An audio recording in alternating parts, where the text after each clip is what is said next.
Hello. My camera's always got something on it. Okay, we have got to rearrange this guy because I think I've had it too far from my mouth. What I don't like is that it makes a shadow on my face, but it also has to be within a certain distance or my recordings end up all wonky. Yeah. And what's been happening is like half my recordings have not been loud enough. So yeah, put this out the way, it's blocking my screen a little bit. Okay, I changed my, this is super annoying. Okay, this I want to be pointing at me, please. Presenter mode. Okay. Yeah, I look like I have a black eye. All right, check placement again, and then we'll get going.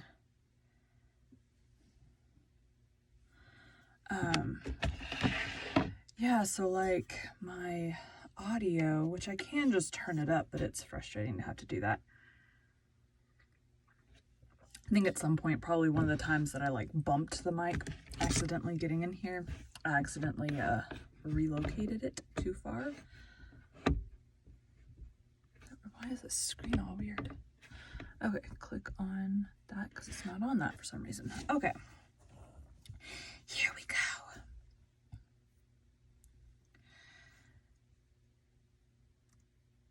"24. A prophet in his own country." One May day, Avonlea folks were mildly excited over some Avonlea notes signed Observer, which appeared in the Charlottetown Daily Enterprise.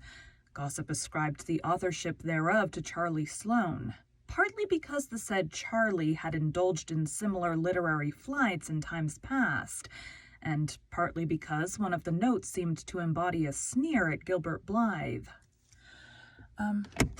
Yeah, so downside, now Mike is in my line of vision, so we're gonna have to, let's try to make it go upward. I swear half of it is just getting it is swinging is the problem. I need to get like a string. It's not in my line of vision. That's fine, except it is not pointed, it's like pointed off.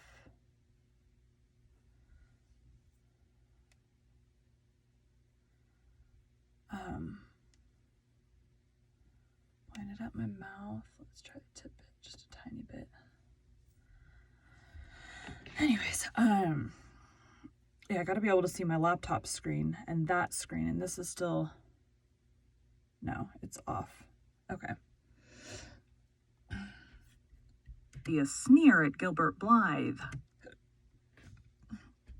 You set up all of your settings to be at a certain place and distance and such.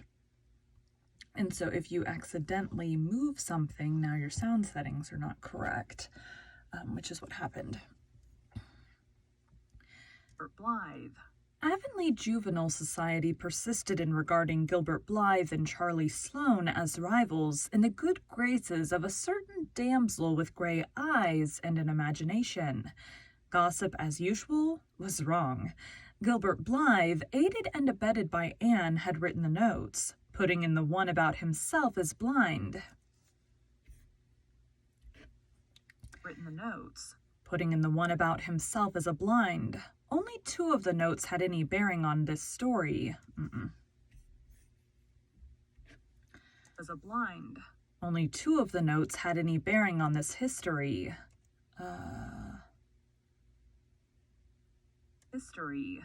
Rumor has it that there will be a wedding in our village ere the daisies are in bloom. A new and highly respected citizen will lead to the hymeneal altar one of our most popular ladies.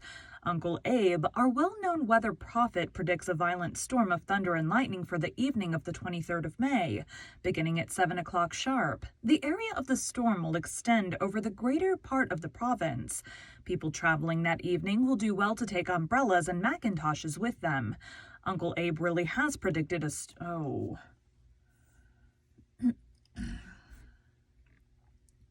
Beginning at 7. This is Gilbert talking. A new and highly respected citizen. Oops, there we go. History. Rumor has it that there will be a wedding in our village ere the daisies are in bloom. A new and highly respected citizen will lead to the hymeneal altar one of our most popular ladies. Uncle Abe, our well-known weather prophet, predicts a violent storm of thunder and lightning for the evening of the 23rd of May, beginning at 7 o'clock sharp. The area of the storm will extend over the greater part of the province. People traveling that evening will do well to take umbrellas and macintoshes with them. Uncle Abe really has predicted a storm for some time this spring, said Gilbert. But do you suppose Mr. Harrison really does go to see Isabella Andrews? No, said Anne, laughing. I'm sure he only goes to play checkers with Mr. Harrison Andrews. But Mrs. Lynde says she knows Isabella Andrews must be going to get married. She's in such good spirits this spring. Poor one. Spring. Poor old... Dang it. Spring. Poor old Uncle Abe felt rather indignant over the notes. He suspected that Observer was making fun of him. He angrily denied having assigned any particular date for his storm, but nobody believed him. Life in Avonlea continued on in the smooth and even tenor of its way. The planting was put in. The improvers celebrated an Arbor Day. Each improver set out, or caused to be set out, 5 ornamental trees. As the society now numbered 40 members, this meant a total of 200 young trees. Early oats greened over the red fields. Apple orchards flung great blossoming arms about the farmhouses. And the Snow Queen...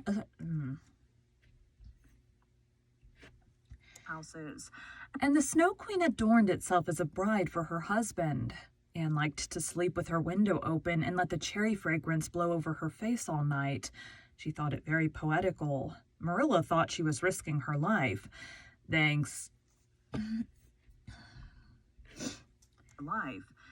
Thanksgiving should be celebrated in the spring, said Anne one evening to Marilla as they sat on the front doorsteps and listened to the silver-sweet chorus of the frogs. I think it would be ever so much better than having it in November when everything is dead or asleep. Then you have to remember to be thankful. But in May, one simply can't help being thankful that they are alive, if nothing else. I feel exactly as Eve must have felt in the Garden of Eden before the trouble began. Is that grass in the hollow green or golden? It seems to me, Marilla, that a pearl of a day like this, when the blossoms are out and the winds don't know where to blow from next for sheer crazy delight, must be pretty near as good as heaven. Marilla looked scandalized and glanced apprehensively around to make sure the twins were not within earshot. They came around the corner of the house just then. Ain't it awful nice-smelling evening? Then. Ain't it an awful nice-smelling evening? Asked Davy, sniffing delightedly as he swung a hoe in his grimy hands. He had been working in his garden. That spring, Marilla, by way of turning Davy's... His garden. That spring, Marilla, by way of turning Davy's passion for reveling in mud and clay into useful channels, had given him and Dora a small plot of ground for a garden. Both had eagerly gone to work in a characteristic fashion. Dora planted, weeded, and watered carefully, systematically, and dispassionately. As a result, her plot was already green, with prim, orderly little rows of vegetables and annuals. Davy, however, worked with more zeal than discretion. He dug and hoed and raked and watered and transplanted so energetically that his seeds had no chance for their lives. "How's your garden coming on, Davy boy?" asked Anne. "Kind of slow," said Davy with a sigh. "I don't know why the things don't grow better. Milty Boulter says I must have planted them in the dark of the moon, and that's the whole trouble. He says you must never sow seeds or kill pork or cut your hair or do any 'portant thing in the wrong time of the moon. Is that true, Anne? I want to know. Maybe if you didn't pull your plants up, Marilla." "No. Maybe if you didn't pull your plants up by the roots every other day to see how they're getting on at the other end, they'd do better, said Marilla sarcastically. I only pulled 6 of them up, protested Davy. I wanted to see if there was grubs at the roots. Milty Boulter said if it wasn't the moon's fault, it must be grubs. But I only found 1 grub. He was a great big juicy curly grub. I put him on a stone and got another stone and smashed him flat. He made a jolly squish, I tell you. I was sorry there wasn't more of them. Dora's garden was planted same time as mine, and her things are growing all right. It can't be the moon, Davy concluded in a reflective tone. Marilla, look at that apple tree, said Anne. Why, the thing is human. It is reaching out long arms to pick its own pink skirts daintily up and provoke us to admiration. Those yellow Duchess trees always bear well, said Marilla complacently. That tree'll be loaded this year. I'm real glad. They're great for pies. But neither Marilla nor Anne nor anybody else was fated to make pies out of yellow Duchess apples that year.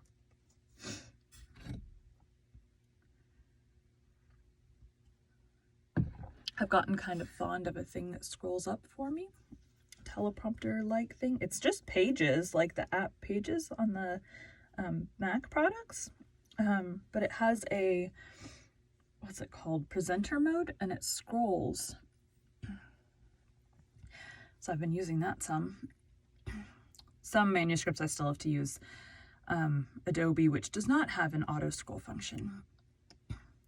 That year, the 23rd of May came, an unseasonably warm day, as none realized more keenly than Anne and her little beehive of pupils, sweltering over fractions and syntax in the Avonlea schoolroom. A hot breeze blew all the forenoon, but after noon hour it died away into a heavy stillness. At 3:30, Anne heard a low rumble of thunder. She promptly dismissed school at once so that children might get home before the storm came. As they went out to the playground, Anne perceived a certain shadow and gloom over the world in spite of the fact that the sun was still shining brightly. Annetta Bell caught her hand nervously. "Oh, teacher, look at that awful cloud!" Anne looked and gave an exclamation of dismay. In the northwest, a mass of cloud, such as she had never in all her life beheld before, was rapidly rolling up. It was dead black, save where its curled and fringed edges showed a ghastly livid white. There was something about it indescribably menacing as it gloomed up in the clear blue sky. Now and again a bolt of lightning shot across it, followed by a savage growl. It hung so low that it almost seemed to be touching the tops of the wooded hills. Mr. Harmon Andrews came clattering up the hill in his truck wagon, urging his team of grays to their utmost speed. He pulled them to a halt opposite the school.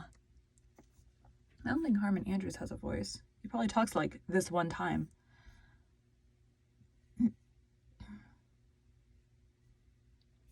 I will just give him a generic guy voice. The school. Guess Uncle Abe's hit it for once in his life, Anne, he shouted. His storm's comin' a leetle ahead of time. Did you ever see the like of that cloud? Here all you young ones that are going my way pile in, and those that ain't scoot for the post office if you've more'n a quarter of a mile to go, and stay there till the shower's over. Anne caught Davy and Dora by the hands and flew down the hill along the birch path and past Violet Vale and Willowmere, as fast as the twins' fat legs could go. They reached Green Gables not a moment too soon, and were joined at the door by Marilla, who had been hustling her ducks and chickens under shelter. As they dashed into the kitchen, the light seemed to vanish, as if blown out by some mighty breath. The awful cloud rolled over the sun, and a darkness as of late twilight fell across the world. At the same moment, with a crash of thunder and a blinding glare of lightning, the hail swooped down and blotted the landscape out in one white fury. Through all the clamor of the storm came the thud of torn branches striking the house and the sharp crack of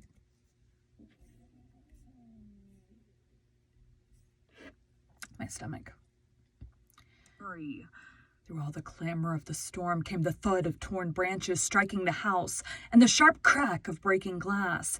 In 3 minutes, every pane in the west and north windows was broken, and the hail poured in through the apertures covering the floor with stones. the smallest of which was as big as a hen's egg. For 3/4 of an hour, the storm ran hen's egg. For 3/4 of an hour, where am I? Hen's egg. For 3/4 of an hour, the storm raged unabated, and no one who underwent it ever forgot it. Marilla, for once in her life, shaken out of her composure by sheer terror, knelt by her rocking chair in a corner of the kitchen, gasping and sobbing between the deafening thunder peals. Anne, white as paper, had dragged the sofa away from the window and sat on it with a twin on either side. Davy, at the first crash, had howled, Anne, is it the judgment day? Anne, I never meant to be naughty. And then he buried his face in Anne's lap and kept it there, his little body quivering. Dora, somewhat pale but quite composed, sat with her hand clasped in Anne's, quiet and motionless. It is doubtful if an earthquake would have disturbed Dora. Then, almost as suddenly as it began, the storm ceased. The hail stopped.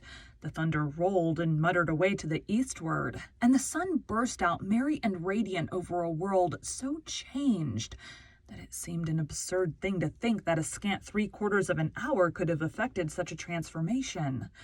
Marilla rose from her knees, weak and trembling, and dropped on her rocker. Her face was haggard, and she looked 10 years older. "Have we all come out of that alive?" she asked solemnly. "You bet we have," piped Davy cheerfully, quite his own man again. "I wasn't a bit scared either, only just at the first. It come on a fellow so sudden. I made up my mind quick as a wink that I wouldn't fight Teddy Sloane Monday as I'd promised, but now maybe I will. Say, Dora, was you scared?"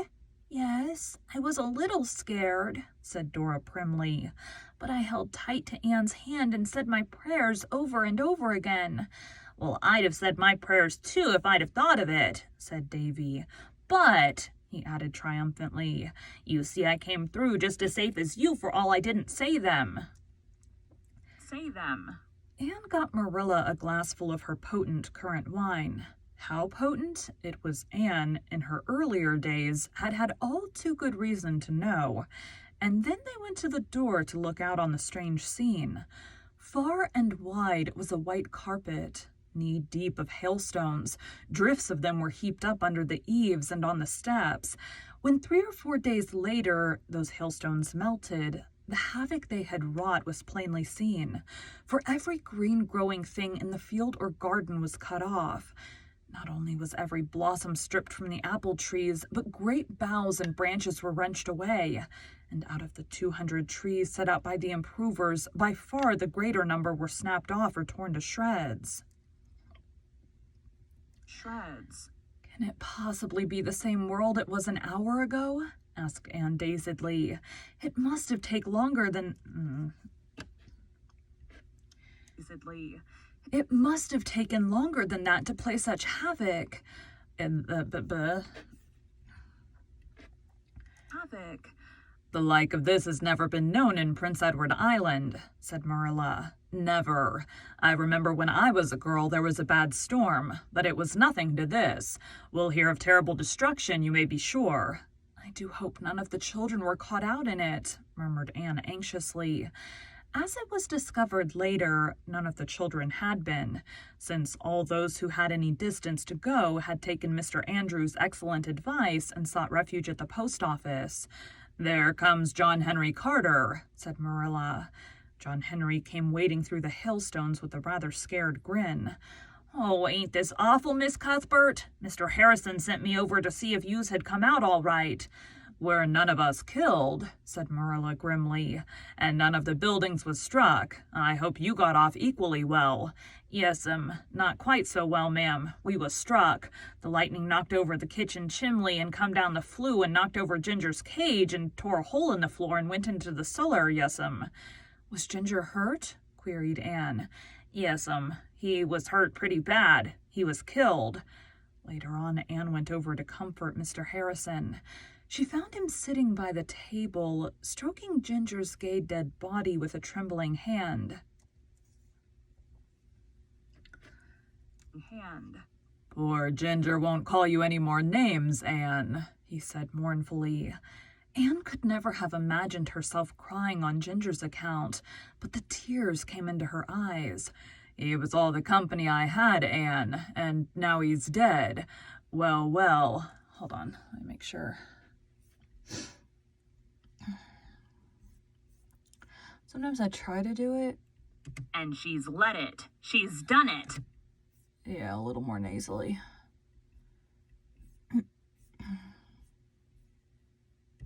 Poor Ginger won't call you any more names.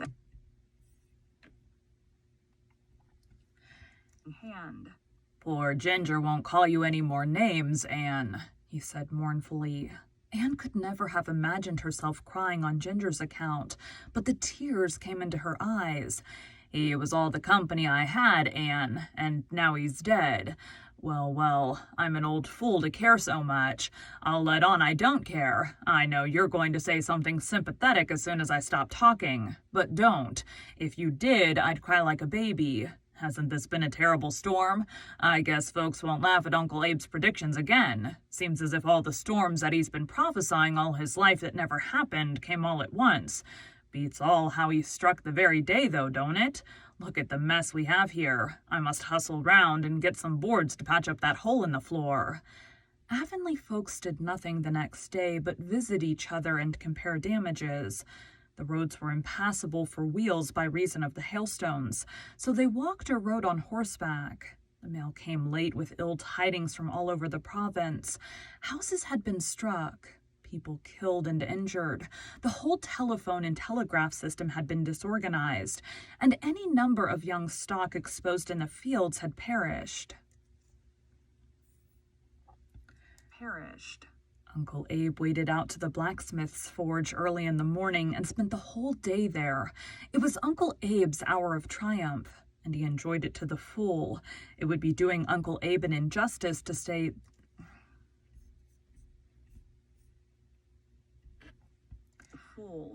It would do Uncle Abe It would be doing Uncle Abe an injustice to say that he was glad the storm had happened. But since it had been... It would be doing Uncle Abe an injustice to say that he was glad the storm had happened. But since it had to be, he was very glad he had predicted it, to the very day, too. Uncle Abe forgot that he had ever denied setting the day. As for the trifling discrepancy in the hour, that was nothing. Gilbert arrived at Green Gables in the evening and found Marilla and Anne busily engaged in nailing strips of oilcloth over the broken windows. Goodness only knows when we'll get glass for them, said Marilla. Mr. Barry went over to Carmody this afternoon, but not a pane could he get for love or money. Lawson and Blair were cleaned out by the Carmody people by 10 o'clock. Was the storm bad at White Sands, Gilbert? I should say so. I was caught in the school with all the children, and I thought some of them would go mad with fright. 3 of them fainted, and 2 girls took hysterics, and Tommy Blewett did nothing but shriek at the top of his voice the whole time. I only squealed once, said Davy proudly. My garden was all smashed flat, he continued mournfully, but so was Dora's. He added in a tone which indicated that there was yet balm in Gilead. Anne came running down from the west gable. Oh, Gilbert, have you heard? Oh, my God. This morning is not my day. Anne came running down from the Anne came running down from the west gable. Oh, Gilbert, have you heard the news? Mr. Levi Bolter's old house was struck and burned to the ground. It seems to me that I'm dreadfully wicked to feel glad over that when so much damage has been done. Mr. Bolter says he believes the AVIS magicked up that storm on purpose. Well, one thing is certain, said Gilbert, laughing.